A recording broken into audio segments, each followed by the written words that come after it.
Well, welcome everybody. I haven't done a reaction video for quite a long time. I don't see very many outdoor videos. I tend to watch other things on YouTube, but I do watch them at pools, and this one came up today, and I think this is a really pertinent topic that really requires a response video. Thoughts and comments below. Check out Paul's video. I'm not going to show all of his video. We're just going to watch the bits that are relevant, and and we will talk about it as we go.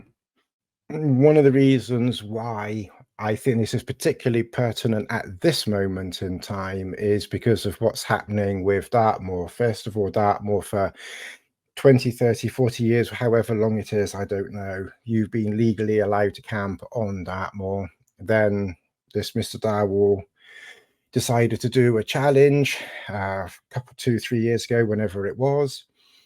And, originally he won his case. It was appealed. Dartmoor National Park won the appeal, and unfortunately the miserable sod, Mr. Darwell, has now taken it to the Court of Appeal, which is going to be happening in, I believe it's October time, something like that.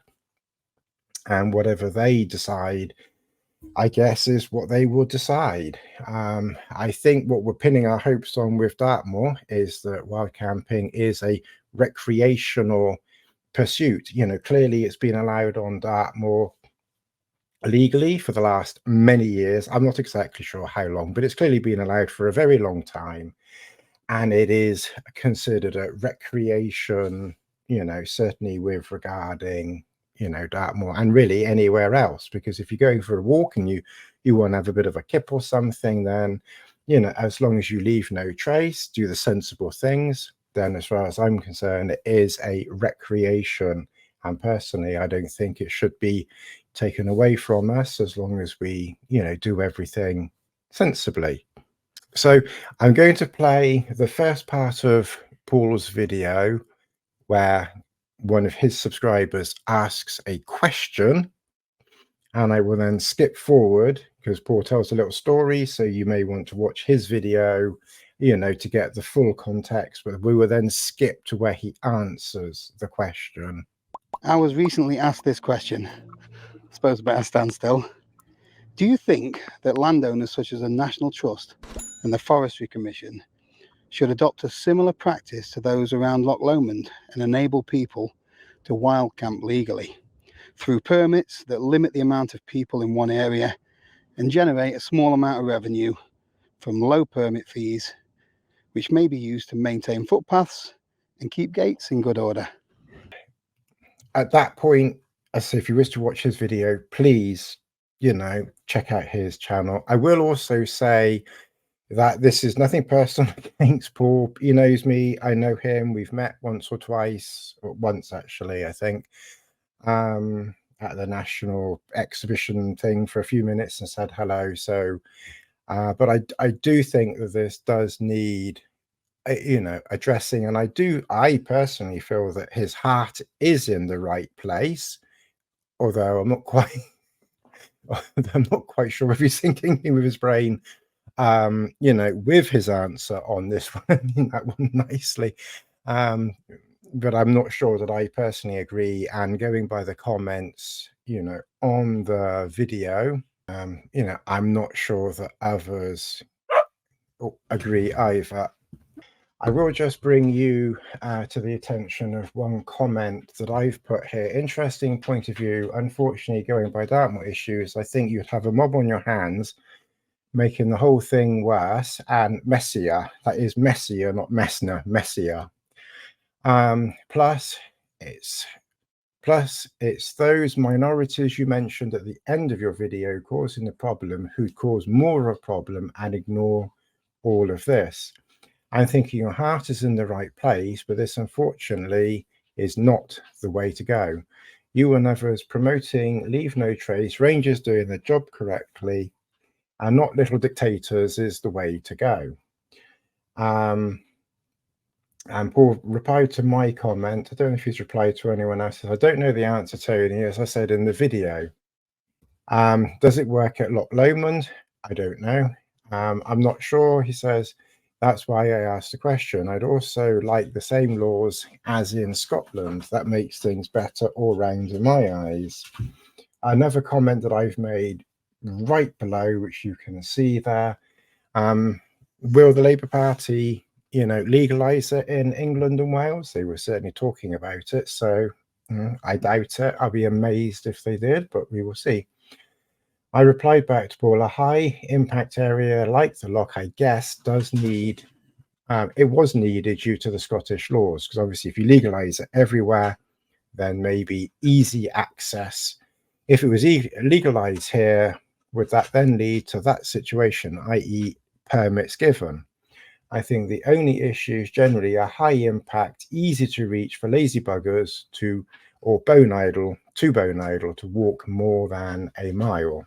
I doubt that the really lazy bone idle buggers, they probably don't even walk more than 5 or 10 minutes. So that's just a common there.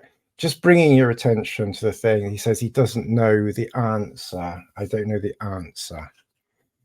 So I'm just going to, so we're going to go forward to the 5-minute 50.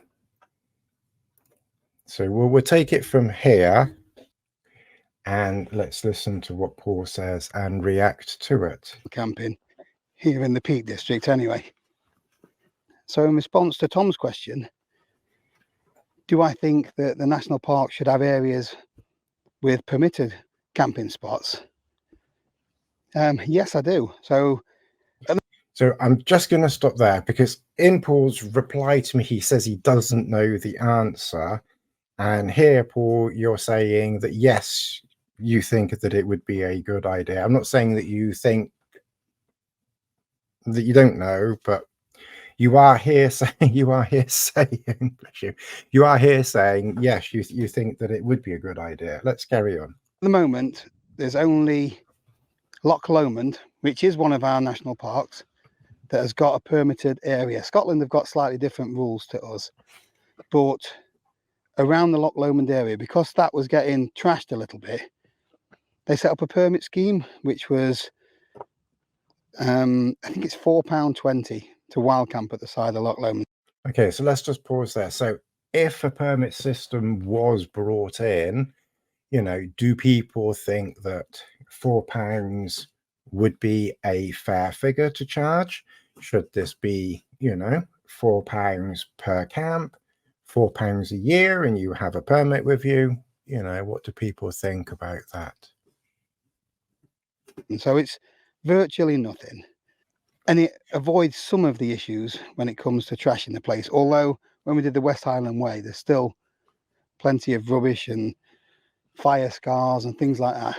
The sort of things that we see in other national parks as well, really.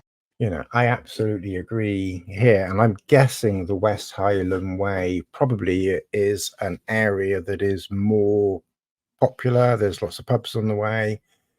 I give Paul his due again. He's done a longer distance walk than I have. So give him his due on that one. But having said that, it is a pub to pub walk. So it's easy access. So somewhere like that, I definitely think should be policed by rangers or something like that of some description, whatever they do in that area, or, clearly, you don't want, clearly there, you don't want any, fire pits and that type of thing. So how you would go about preventing that, I don't know. I say that it should be policed. I don't know either, to be fair. I don't know how practical, that is. Maybe if the Tories and the Labour government actually got some more police in and everything, or I don't know. I do think that it is everybody's right to enjoy the outdoors, to be able to come to places like this free of charge, to be able to soak in these views. Okay, so there. Okay, good. Paul is saying that he thinks it's right, that it should be free, etc., etc. So, okay, good. The earth is everybody's. But, you know, on the flip side of the coin, not all land is free land. And I get that too, because we all want a home that we own, or all the land is owned. I would agree with that. Obviously, it is all owned.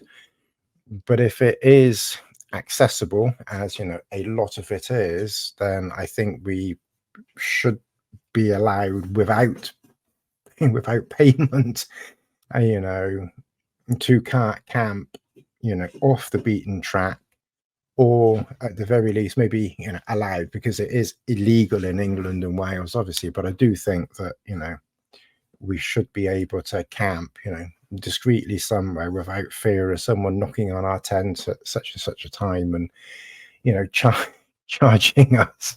that we somewhere where we can make our bed, you know, live our lives. If every land was free land, somebody would be kicking us out of our house every 5 minutes, wouldn't they?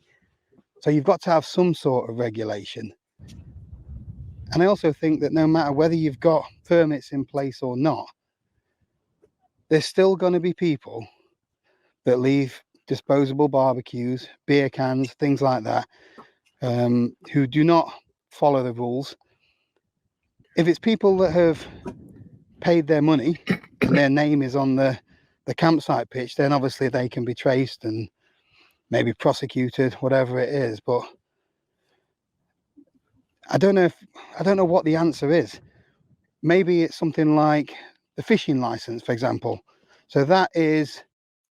So here, Paul is saying he doesn't know what the answer is, but then comparing it to a fishing license. So again, it's kind of, I'm a little bit uncomfortable with this comparison to fishing license or licenses or permits or something like that. Again, I think he's saying this from his heart. I genuinely think that he's saying this for the right reason, but I do think, going by the comments on his video, that people would not be very comfortable or happy with this situation. You know, if this were ever to happen, I think there'd be an absolute, you know, uproar if this were happen.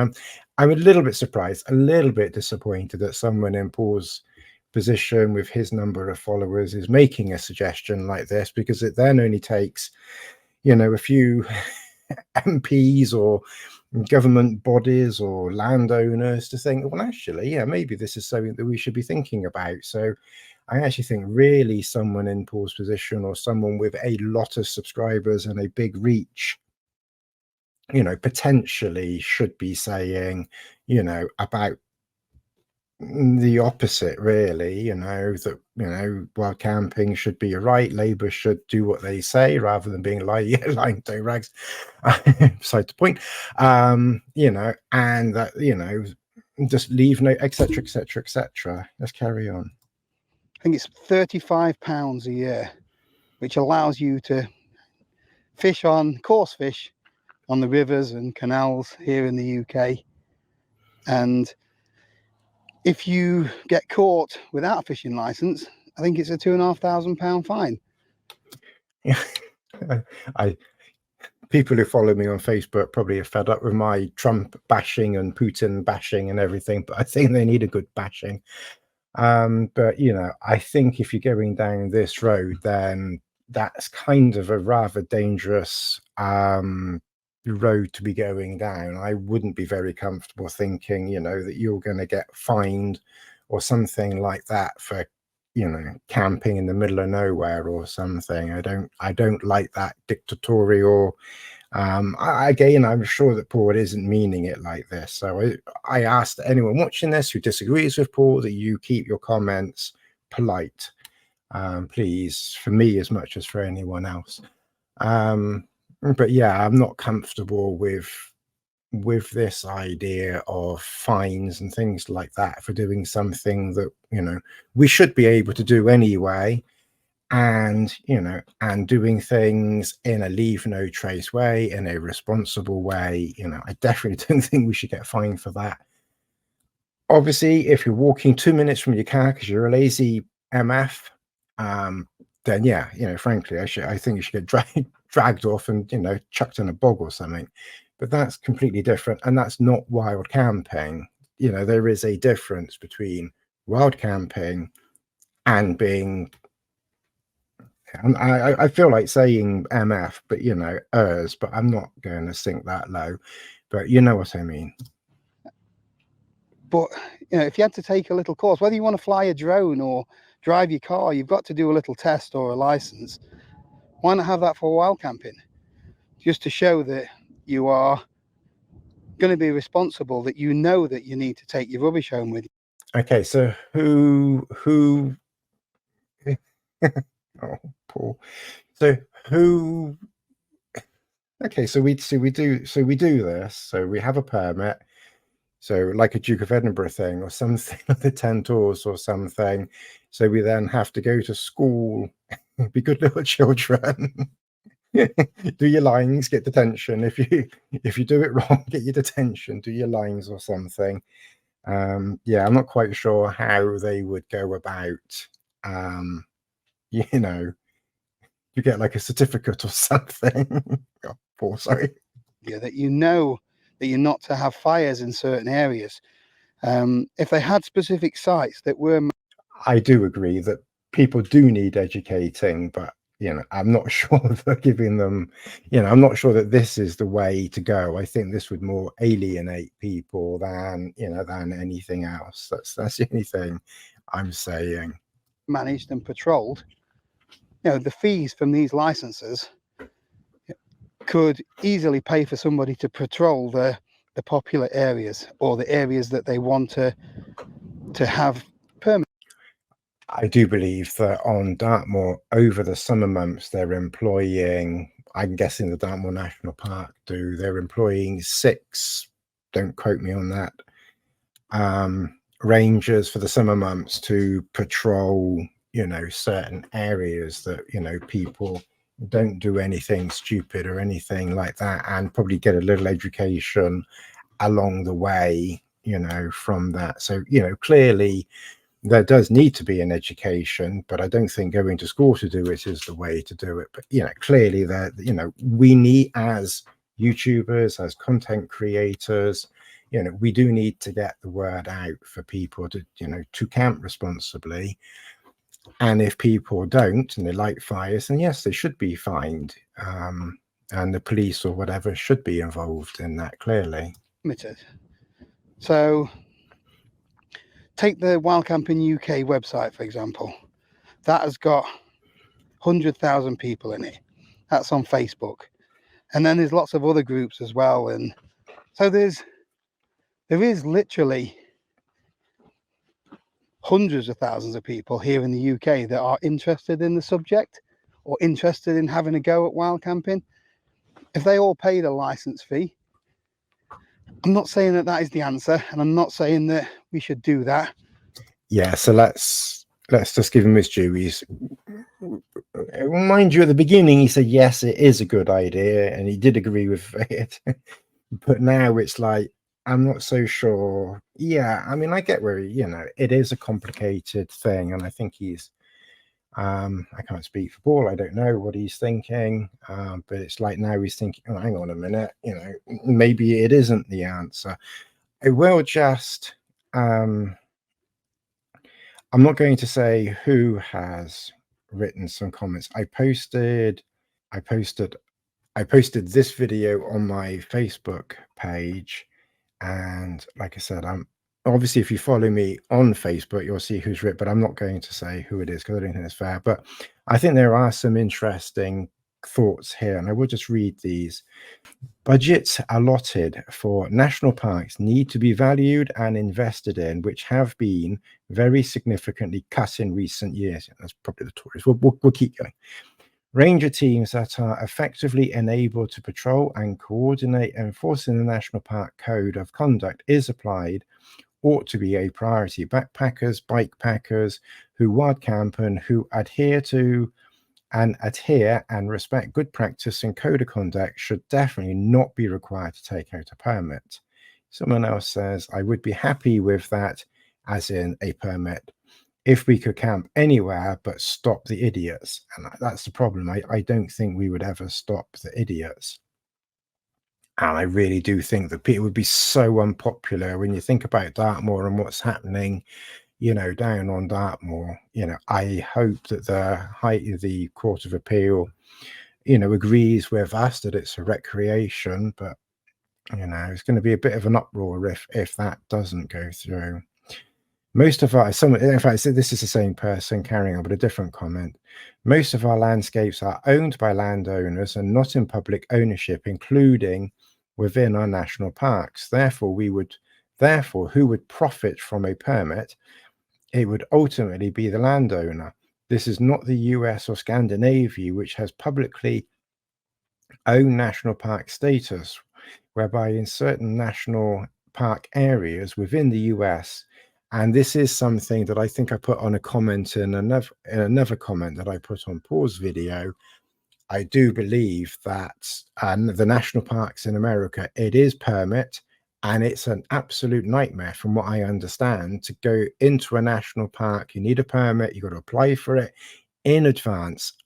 And I think you're not allowed to do YouTube videos or anything like that. I could be wrong. They might have actually changed it. It's just something that I remember seeing a while ago about filming in national parks, that it was a problem.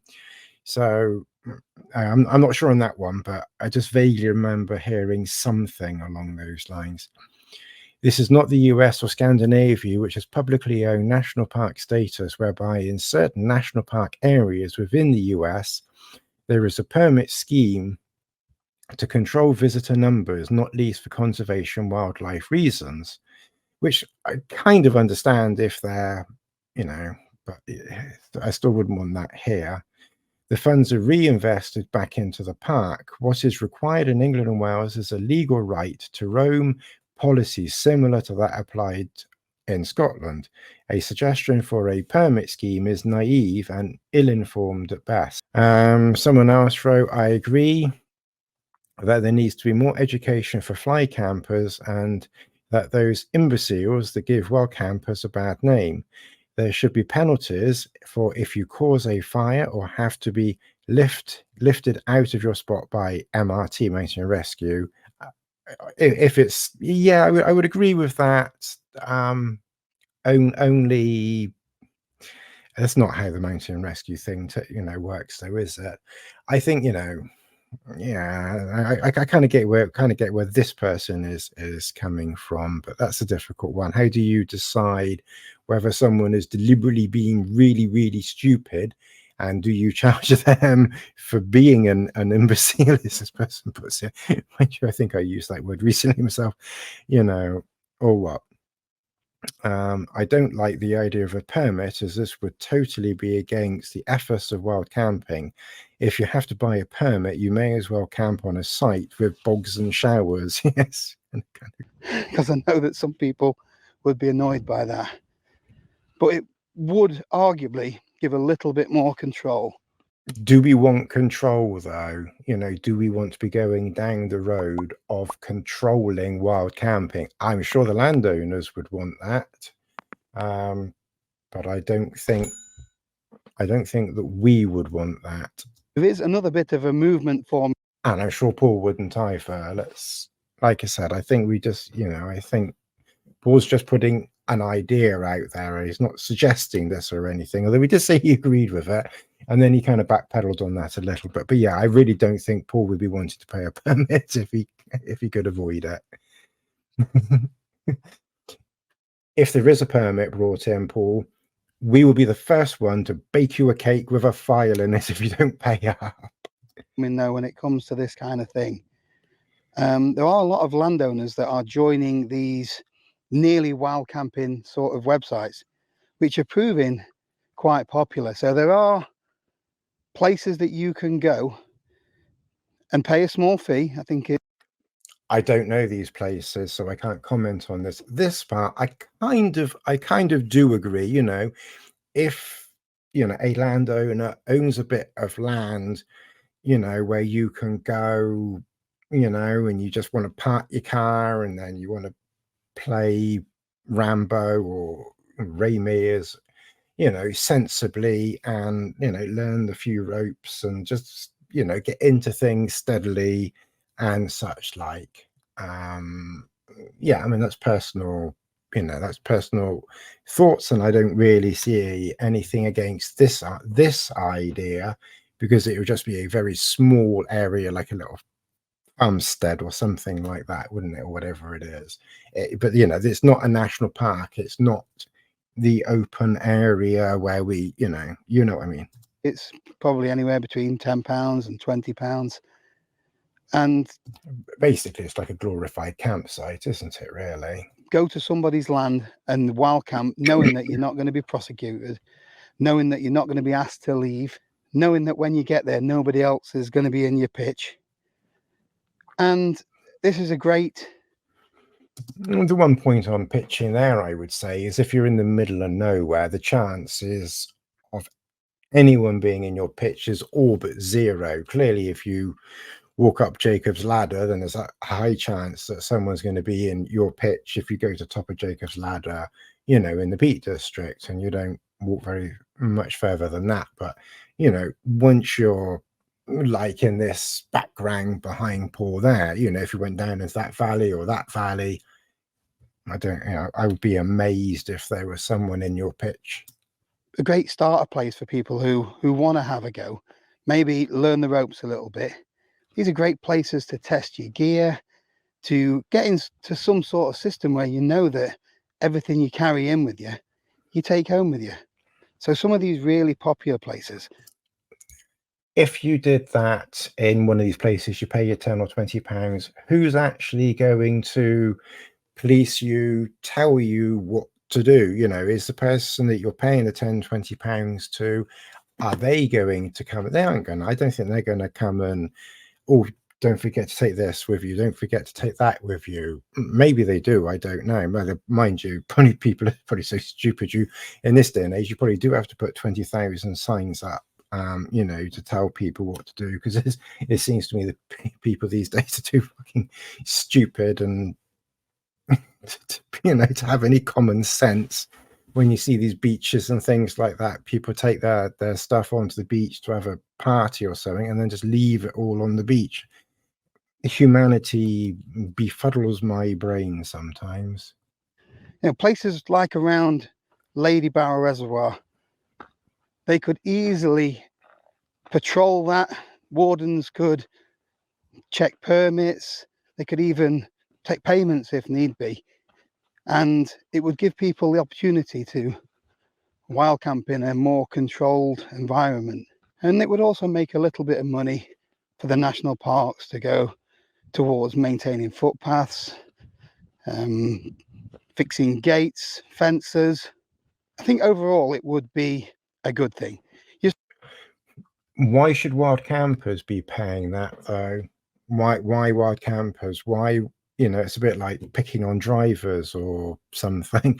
Why should wild campers be paying for that? Why not then permit and charge, just for walking in? Just you walk in, okay, you pay your £5 for the gate or something. I don't quite understand why a wild camper should have to pay that to cover the costs of basically doing exactly the same as a day walker. You're just sleeping for a few hours in a tent. So I don't really see why a wild camper should have to pay that, and not just the average walker. You're still going to get some people who are going to do it for nothing, who are going to wild camp the way that I wild camp. I would still do what I'm going to do. So we're going to bake your cake. We'll bake your cake with the file in it. Don't worry, Paul. We'll get a great big cake for you with a big file. Because there's some locations that aren't going to be patrolled, that aren't going to have permit areas. Or don't worry, they'll have drones and everything by that time, Paul. They'll be looking for you. Don't worry. He's over there. He's over there. He's over there. But yeah, I'm one of these people that respects the land, that takes my rubbish away with me, like most people are. It is the minority of people that are spoiling it for the majority. Yes, and that is the problem. I do agree with that. There you go. And they're the ones that need sorting out, not the average wild camper. Here's one of those little spots. Easy to get to. The warden could come and check that you're taking your rubbish home with you. Realistically, is the warden going to get there? You know, and what time are you going to be leaving in the morning? 6, 7, 8, 9? No, what happens if the warden gets there and you're not packed up with your little rucksack ready, your little knapsack? Everyone would be a winner. Ooh, careful. I'd really love to know what your opinions are on this. You got it. And if anyone lives around the Loch Lomond area, how does it work? Is it a success? Is it something that could be adopted in other national parks here in the UK? The Land Reform Act and wild camping situation in general is far better in Scotland than it is in the rest of the UK. I would like to see similar laws applied for all of us, really. I think basically at the end he is saying, I think he's more talking about, accessible areas. But the problem is, though, once you do an accessible area, knowing blooming this country, then it just spreads everywhere. So, interesting, are you meaning more just accessible areas like Loch Lomond, but, Lady Bower and this and that? And, and if, so what, sorry, Paul. So, okay. So, if it is that, is it a certain distance from the road? At what point? So if you're like 500 meters, a kilometer from the road, you pay a permit. And then as soon as you're more than a kilometer, then you don't pay a permit. You don't need a permit. So, be interested to know, thoughts on that. I'm being silly now, but I'm just curious as to, how. Anyway, I think that's enough of me waffling on. This has gone on, more than long enough. Thanks to Paul for making this. I hope he doesn't mind too much me doing this. I haven't said anything, so thanks very much, Paul. I'm sure you're a good sport. I really don't think you're going to be offended, and I think we've kept it light-hearted and everything. And I ask people that watch, let's keep it polite and friendly, please.